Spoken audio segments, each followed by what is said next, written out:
L'alcoolisme est un fléau qui prend de plus en plus de dimensions inquiétantes en République démocratique du Congo en général et dans la ville de Kinshasa en particulier. Si l'on y prend garde, l'avenir de ces grands et beaux pays risque d'être sérieusement compromis. C'est la raison pour laquelle l'association des amis d'Alexis Mutanda Adam consacre tout son temps et son énergie à sensibiliser les compatriotes par des émissions basées sur la lutte contre l'alcoolisme et autres antivaleurs et des descentes sur les terrains en vue de toucher le plus de monde possible.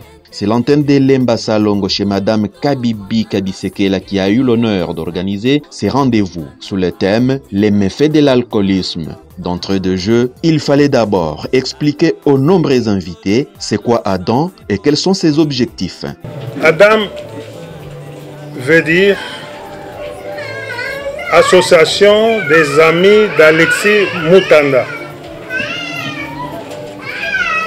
Ce n'est pas un parti politique, c'est une association avec des amis qui ont un but commun avec des objectifs à atteindre.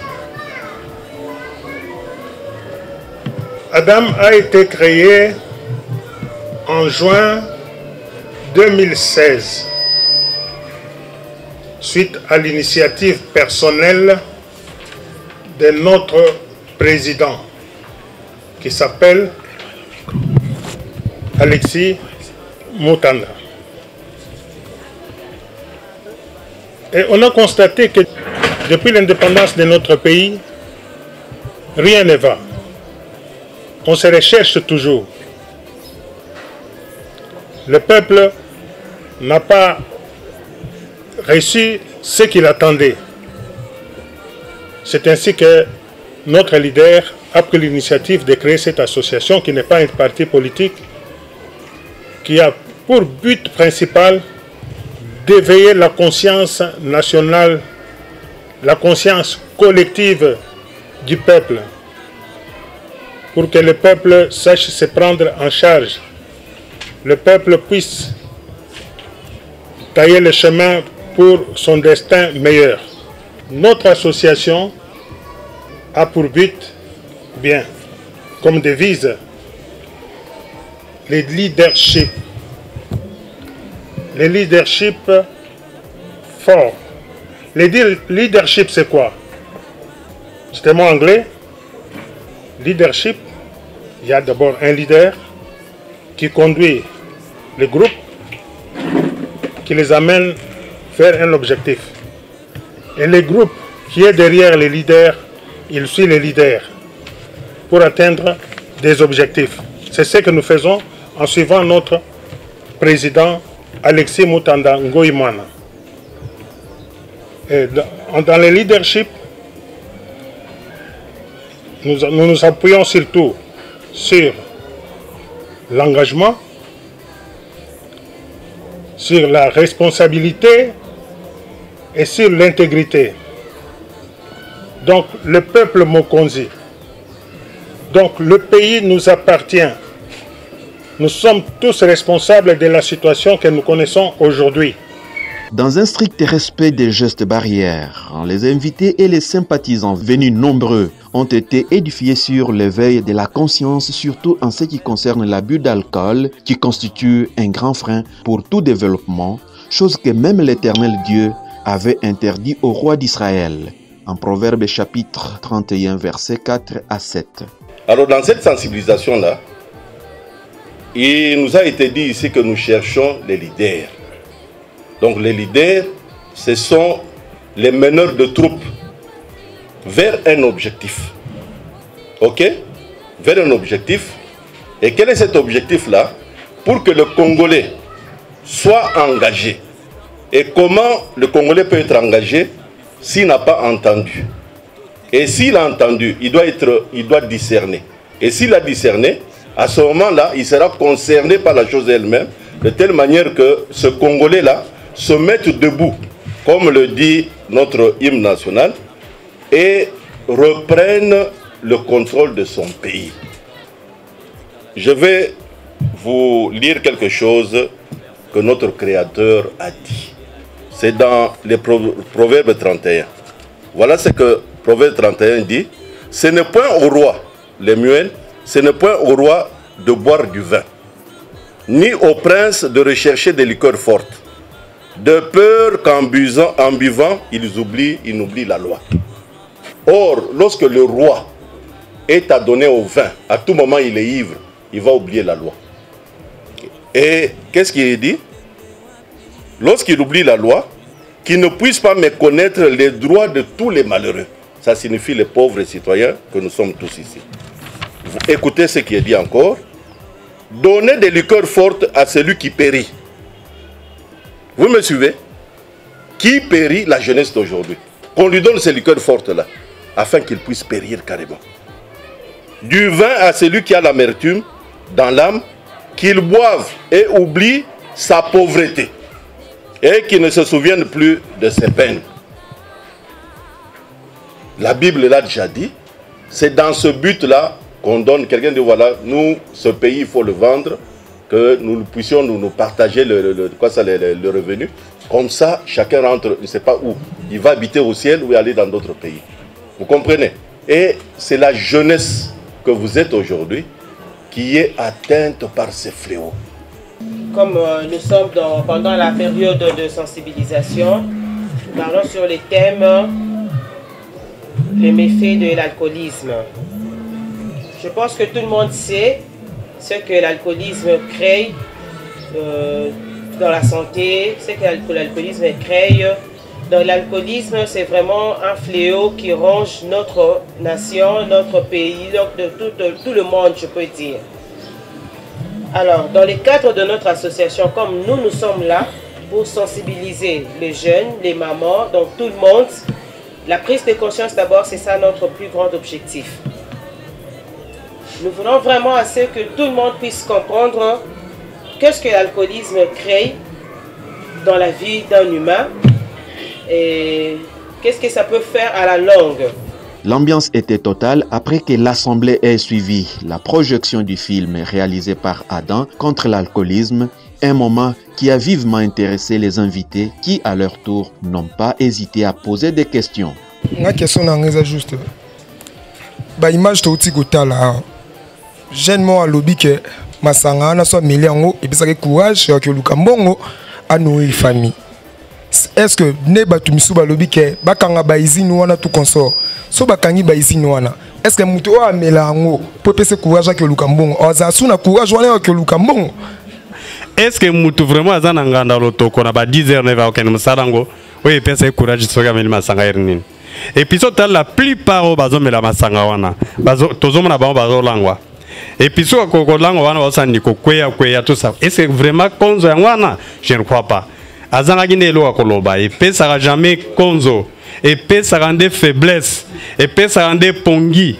Et si ça rend maïele, peut-être qu'il y a beaucoup de temps, surtout qui m'a quitté, si l'on a quitté, on a quitté, voilà la réponse à la réponse à la réponse à Konzo. Je n'en ai pas eu le quota. Si vous avez le courage de faire Masanga, les gens vont comprendre que c'est un peu. Parce que nous avons dit que nous avons se retrouver dans un débit de boisson. Boisson peut y a Massango, ils ont respecté les règles ou les normes, mais la boisson est interdit. On se retrouver dans un débit de boisson, donc il y a ton 8h, 9h, à Méliango, à Kekop, en limité. Moi, question moko bando déranger ngana sepel pende na moni ba corps médical awa souvent toyebi na kin tozana ebele balobango déjà bato ba utaka na ba poto opération la plupart ba mswe za la moto azoka ligne pasi ngina tout na ba corps médical pour simana ngo pe entraîner bato mususu batika la kana se ya kozwa alcool pour ming balobara que ce gars outil na poto opération ba ça mais là moi alcool et kanga pota so mutaoka gali nous passe au chaka moi gene na katwana et si ça va douleur et na tout na corps médical bazar si vraiment ils allaient recommander pour na simana ngope mingi batika la na posa poto ebulule munde zala. Bon, par rapport à Mutuna frère Atuni, je dirais c'est non, c'est faux et archi faux. Alcool est très important dans notre mais et alcool bozo mela melate parce que so tali alcool bozo mela il y a l'alcool de bon goût et na kati parce que ils a pas produit chimique jamais na hôpital ba continuer que mela alcool non en plus alcool on a so tali na kati ba geno bazo sala ya ngonde to sala na hôpital soko tiango kana poto yo kande muto zo ganga izo tumba nzoto. C'est pourquoi les jeunes garçons, les lots, surtout moment autoza. Et ça, quand ils qui montent, se plaindre pneumonie. Donc, michopo ils ont soit ce côté liboye et ça les cancer au côté la jeune garçon jauni c'est biminzo to mobimba so sengo sungaye. Or c'est déjà tard. Mon to appelle ça nyos wane zanzambe er ba yebiso que c'est protégé. Alcool les autres ça la bien été dans nzoto. Cancer, pneumonie, toza munganga zane loko moko te à rectifier dans nzoto mutu. Totali na vidéo babi balobi ke tozana beso bakanga ba izini wana na yebite po izini kangama ezo senga to luka biso ba jeune to sensibiliser bato bazo mela batika to forcer l'état à faire en sorte que bakanga izini. Très bonne question. Ngai muto nazolo bawa azalaki fabricant ya masanga la société moko ya munena. Mais ouais, nous sommes balagisi na vidéo. Ils allaient bas poison. Bon. Pour la question na yo.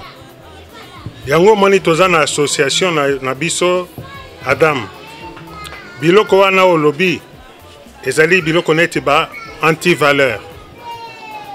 Comme to répertorier yango, il faut to dénoncer yango. C'est ça but na biso, dénoncer le mal. Nous sommes d'accord à 100%. Ce qui n'a un diplôme d'honneur à PSAYO. Pour la question. C'est une très bonne question. Yango wana na kati association na biso tokozwa bantivaleur wana to dénoncer yango tokiko ko tambwisango na ba pétition et kokiko kende ti na parlement va voter loi, va voter dans le parlement, va jouer sikoyo loi wana, va tindi na Sénat, après le Sénat va voter, président de la République va proclamer yango, comme ça comme on a bakangi biloko na nyonso. Totangi. Okomi na niveau mozo za musalate, pia ke koti. Obi bon pona zala bien, o sombre na alcool. Obandi ko mela alcool, kuna pe poumon ezo sa nini. Ba cirrhose de foyer, mambo baby.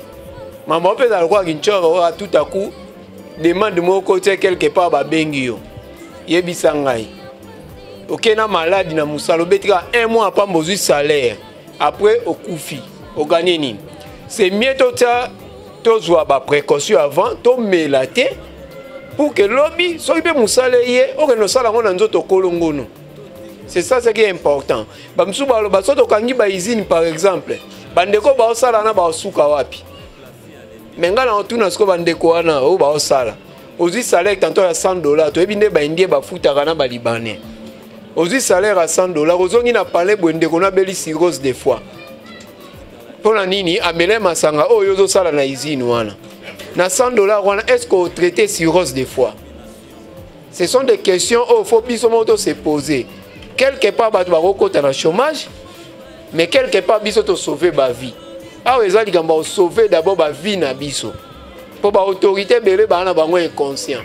Ba va na bango ba landela pourcentage na bango o ezokota na ministère. So une ministère industrie. Yes, so pourcentage na ba entreprise wanyo se comptera par exemple $5 millions. Est-ce que yo au lobby ba kanga on dit mango? On dit maté. Mais on demande qu'on a biso à sala kuna a comme chômeur pour na appel de $100 que a de dépenser na traitement na yo de konaye plus de $1000. Toujours conscience, to komela ka biloko luswanete. Ba to metete la même chose. Ba to lingua la même chose. Toutes les 24 communes. Est-ce que ba to va continuer au sala makambwana? Et puis ceux qui vont continuer au sala ngoto mission na balabala, to lebi aba l'alcool. Aba l'alcool. Ba konzi ba koyoka ba ko peste motion na parlement, ba na bango parce que na Congo Brazzaville en face makambo ezate. Donc il faut et c'est quelque chose d'abord dans la conscience et à côté Congo. Après notre conscience maintenant la procédure pourra s'en suivre pour mettre pour Kangango. Nous tous nous le savons que Massangawane Mabé, il y a la destruction à la jeunesse. Mais quand on monte dans Loba et qu'on a peut-être manque à faire nde esalaka bato bamela babiloko wana. Eza constat général. Ce que otali même na kati na biso awa ba chômeur bakozala 99%. Tokozala 100 personnes awa peut-être 5 personnes bazosala. Soki mboka na biso ezotambola bien ba investisseur bakoya soki biso nyonso tozotambola bien tozali ensemble toza un esprit d'équipe tozosala misala nyonso bien mboka eza calme politique evandi bien sécurité evandi bien ba investisseur bakoya misala ekozonga ndenge toyebaki yango ndenge bapapa na biso bayebaki yango. Donc le pays a été détruit. Vous comprenez? Ça concerne toutes les couches de la société. De la tête jusque Nabatuyase. Si nous tous, nous prenons conscience, ma bonne Ekolung. Envie d'arriver au bout de sa mission, de sensibiliser la population sans distinction par les moyens des conférences, débats, des activités culturelles, des rencontres d'échange et de partage, des séminaires, d'ateliers et des colloques, les messages de Mère celui-ci. Na sepeli la réaction ya bandeko nyonso awa mituna oyo tunami. Je pense que moko na moko ayoki ba réponse oyo bandeko bayanoli et tout le monde je pense a retenu quelque chose.